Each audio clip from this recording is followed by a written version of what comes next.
So good day everyone, welcome for another video. Sa oras na ito, atin muling pag-aaralan ng salita ng Panginoon na pinamagatang ang kasimplihan sa pagsasalita. Nasa chapter 33 na po tayo. Sabi dito, samahan niyo po ako sa pag-aaral. Mga lihim ng tagumpay para sa Ebanghelyo. Ang tagumpay ng mensahe ng Ebanghelyo ay hindi nakasalalay sa natutunang mga talumpati, matatalinong patotoo o malalim na argumento. Nakasalalay ito sa pagiging simple ng mensahe at sa pagbagay nito sa mga kaluluwang nagugutom sa tinapay ng buhay. Ano ang gagawin ko para maligtas? Ito ang kakulangan ng kaluluwa. Mga kapatid, marami ngayong mga alam ang mga katotohanan, nakikipagdebate pa sila sa mga bagay na kanilang alam upang sila ay talagang, para maniwala talaga ang tao na katotohanan yung dinadala ng taong ito. Ngunit, gaya ng ating nabasa mga kapatid, ay hindi po ito nagbabasihan kung gaano man kadami ang iyong argumento, nakikipag-away ka pa sa katotohanan na iyong nalaman. Tandaan natin, hindi po magiging successful ang gawain. Ang pinakasikreto na para maibahagi natin ang mensahe ng Panginoon ay yung mga simpleng salita lamang na nais ng Panginoon na ipagkaloob sa atin. At sa napakasimple, ito po yung magpupuspos ng kaluwalhatian o ng katotohanan sa puso sa mga nauuhaw na tao. Kadalisayan at kasimplihan. Ang ating gawain ay dapat na yakapin ang bawat pagkakataong iharap ang katotohanan sa kadalisayan at pagiging simple nito. Kung saan mayroong anumang pagnanais o interes na marinig ang mga dahilan ng ating pananampalataya. So, kapag ang isang tao ay nananais niya ng mabago at may interes na siya sa pananampalataya na meron ka, bigyan mo siya ng halimbawa. Ipakita mo pa rin yung halimbawa ng Panginoon kung paano niya tayo dinadala sa katotohanan. At maging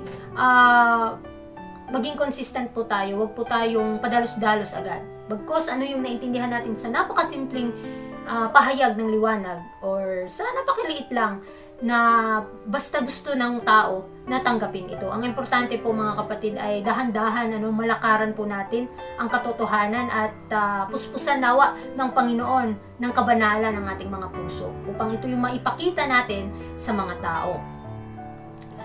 Magtrabaho sa mga lungsod. Nangungusap ang Panginoon sa kanyang mga tao sa panahong ito. Sinasabing magsipasok sa mga lungsod at ipahayag ang katotohanan sa simple at sa pananampalataya. Ang banal na espiritu ay gagawa sa pamamagitan ng iyong mga pagsisikap na humanga sa mga puso. Huwag magpasok ng kakaibang doktrina sa iyong mensahe, ngunit sabihin ang mga simpleng salita ng Ebanghelyo ni Kristo na mauunawaan ng bata at matanda. Dito mga kapatid, makikita natin na hindi na kailangan makipag-argue, hindi na kailangan makipag-away. Ang importante sa mga tayo ay magsikap na magtrabaho sa iba't ibang lugar na anuman saan man tayo dalhin ng Panginoon, nawa ay maipakita natin ang dakilang halimbawa, ang kabutihan ng Panginoon sa pinakasimpleng mga salita. Dahil kapag tayo ay gagawa sa pamamagitan ng pananampalataya, ang banal na Espiritu ng Diyos ay gagawa sa atin. Kaya magsikap po tayong maipaabot sa mga tao ang katotohanan at maging mapagbantay po tayo upang hindi makapasok ang kaaway sa ating mga pag-aaral. Kaya, maiintindihan po ito sa mga bata at matanda. Sabi pa dyan, ang mga walang pinag-aralan, gayon din ang mga edukado, ay dapat umunawa sa mga katotohanan ng mensahe ng ikatlong anghel. At dapat silang ituro sa pagiging simple. Kung gusto ninyong lapitan ang mga tao ng katanggap-tanggap, magpakumbaba kayo ng inyong mga puso sa harap ng Diyos at pag-aralan ang kanyang mga daan.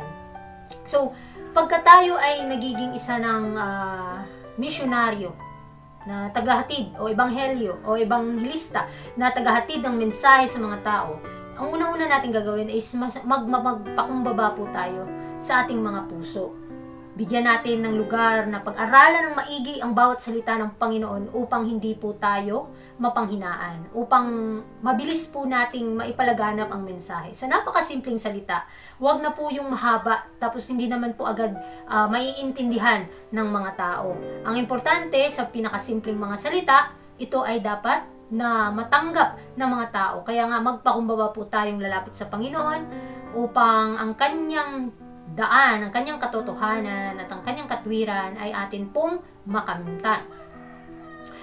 Pagbukas ng sarado ng mga puso. Ang totoo, tapat na mga salita ng isang anak na lalaki o babae ng Diyos na binibigkas sa natural na pagiging simple ay magbubukas ng pinto sa mga pusong matagal ng nakasarado. Kaya mga kapatid, ngayon sa ating pag-aaral ay talagang marami pang tayong matututunan, marami tayong may encounter din ng mga tao na close pa ang kanilang puso, close pa ang kanilang kaisipan.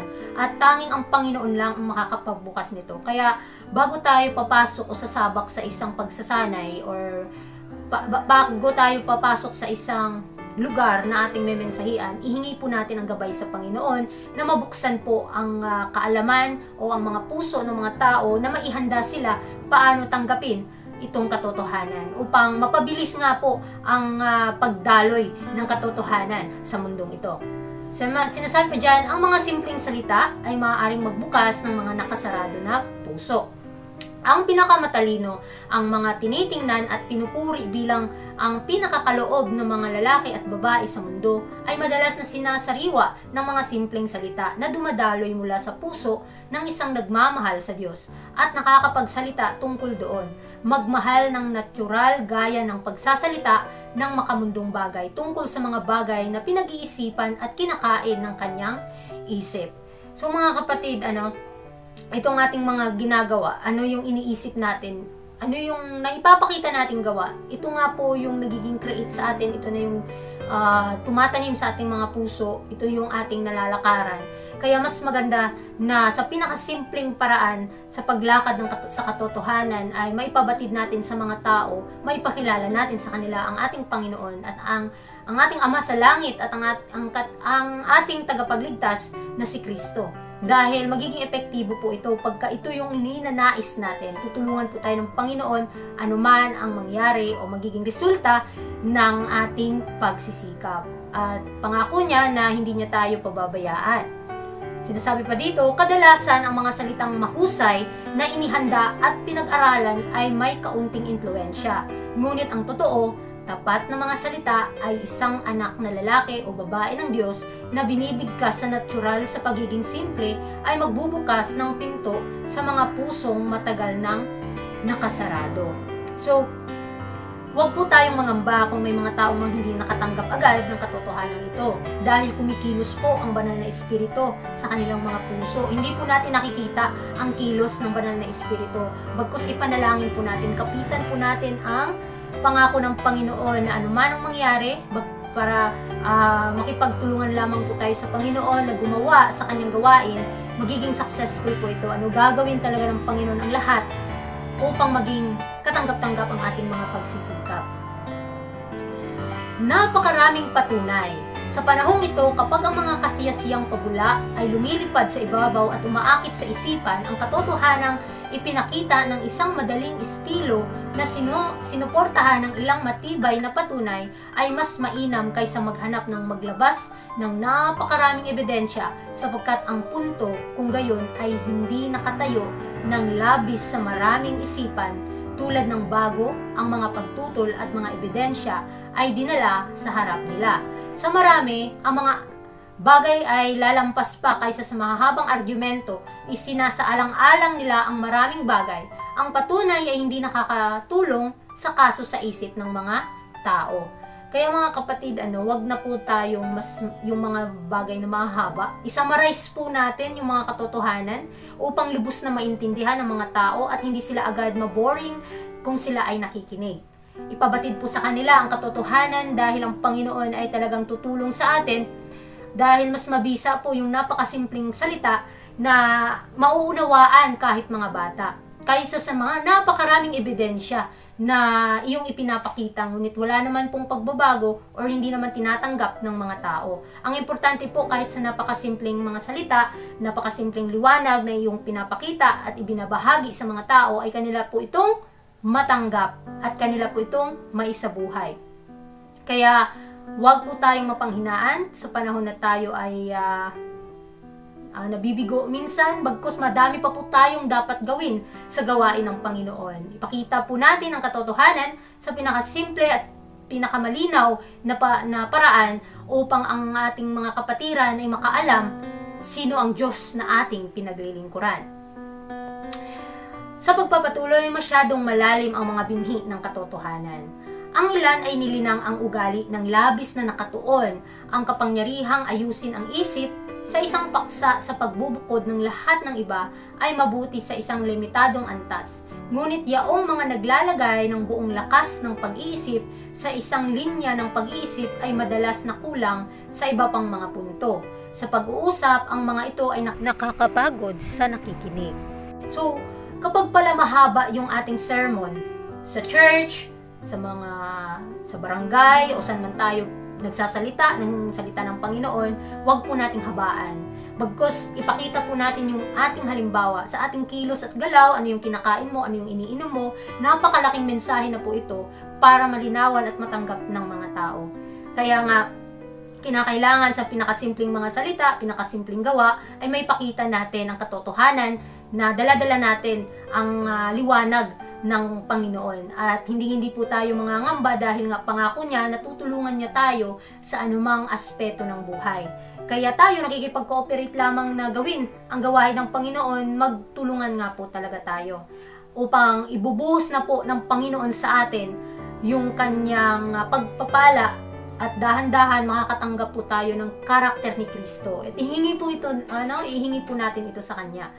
Sa pagpapatuloy, ang kanilang mga sinulat ay walang libre, madaling estilo. Kapag nagsasalita sila sa publiko, ang paksang nasa harap nila ay humahawak sa kanilang atensyon at sila ay inaakay ng patuloy. Upang palalimin ng palalim ang bagay, tila nakakakita sila ng kaalaman at liwanag habang sila ay nagiging interesado at sumisip-sip. Ngunit kakaunti ang maaaring sumunod sa kanila.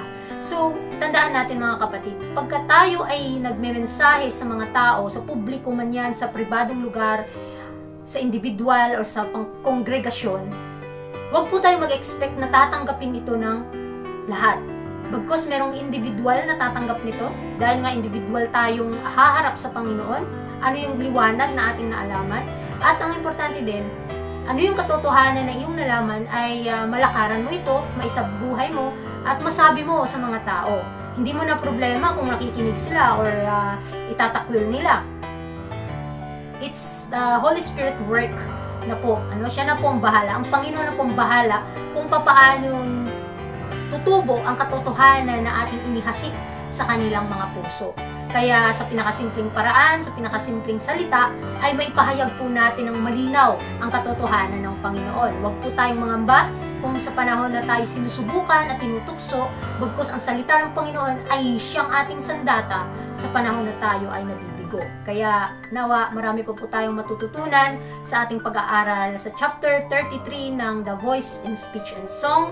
Kaya gamitin po natin ang ating mga dila, ang ating mga iniisip, ang ating mga talento at ang lahat ng ating mga pag-aari sa gawain ng Panginoon. Kaya muli, maraming salamat po sa inyong pakikinig at hanggang dito na lamang. God bless.